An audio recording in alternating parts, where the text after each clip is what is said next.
There are a total of 60 side adventures in Tears of the Kingdom. Side adventures are slightly different than side quests. While side quests are usually simple, straightforward objectives, side adventures are more complex and usually involve a series of tasks that will come together in the end, giving you a much higher sense of accomplishment and usually better rewards. While all of them are worth doing, I decided to list my 10 favorite ones. Let me know in the comments if you agree with my list or if you change any of them. At number 10 we have Infiltrating the Yiga clan. This one can be accessed very early game, although it is easier to navigate it if you have completed the main Riju quests, because of the sandstorm. This side adventure will grant you the full Yiga clan armor, the Earthquake technique, and the Lightning Helm, which is just basically the Thunder Helm from Breath of the Wild but with a different name. It requires you to find the 3 Yiga clan branches around Hyrule to get the armor pieces, engaging you in some fun battles with the clan, so you can then enter the hideout disguised as one of them, complete a series of trials set by the Blade Master, which then rewards you with the Earthquake technique and the Thunder Helm. It's a super fun series of challenges and a very satisfying adventure from start to finish. At number 9 we have Potential Princess SightINGS.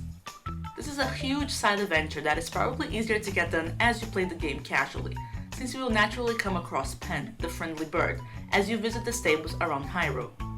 This side adventure actually has 12 other side adventures as steps of completion, sending you all around Hyrule to check on leads of sightings of Zelda, who is missing.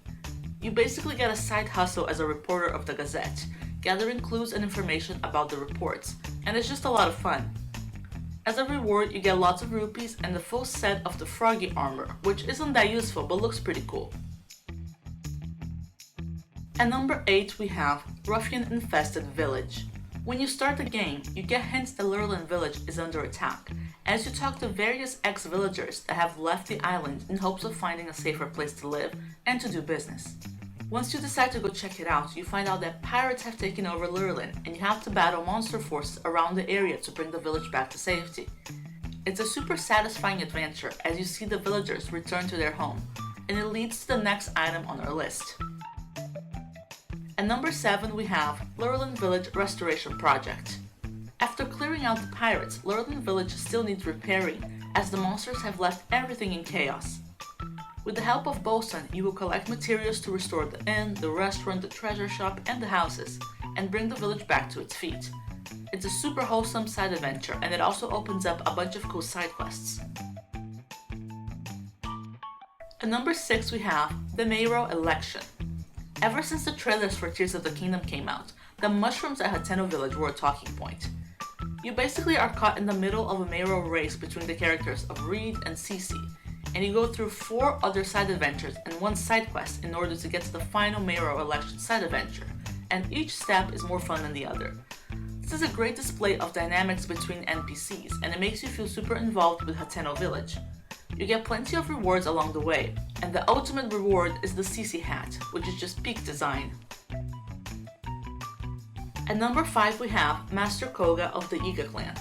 This one is another very long side adventure that takes place in the depths.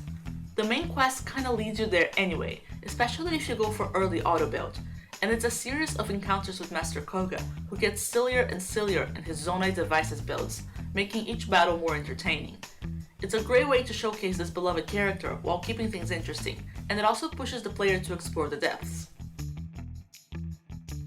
At number 4 we have A Monstrous Collection. Some people might think it's weird that I've placed this one so high on the list, but I found it to be such a good side adventure.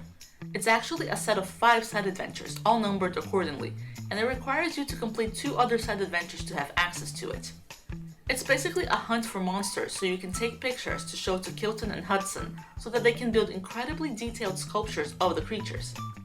They give you a list of monsters to shoot, and after completing all of them, you can bring pictures of any monsters in any poses for them to build sculptures of, which is super fun, and it also is a great way to create cool shots. At number 3 we have Serenade. This is basically a group of 4 side adventures, which entail going to all of the Grey Fairy fountains and bringing them back to business.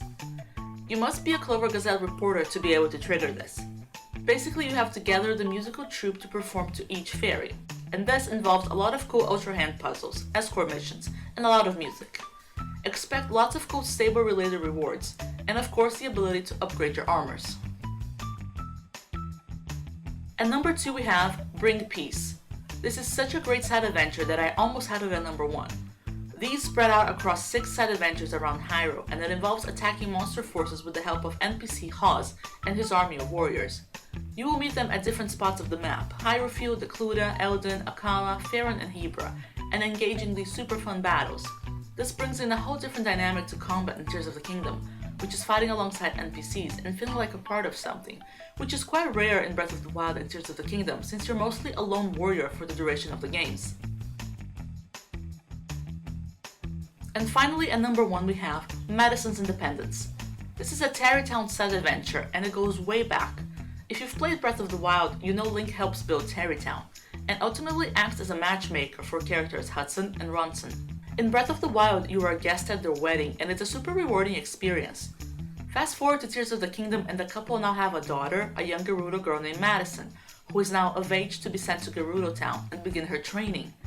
This side adventure involves a few tasks that are all simple and fun to accomplish, and the ultimate reward, other than the rupees you get, is to help the family with their journey, which is super heartfelt and wholesome. To me, it perfectly connects Breath of the Wild and Tears of the Kingdom, and it remains my favorite side adventure of the game. Let me know in the comments if you agree with my list, or what other side adventures you put in your top 10. Thanks so much for watching, and I'll see you guys next time.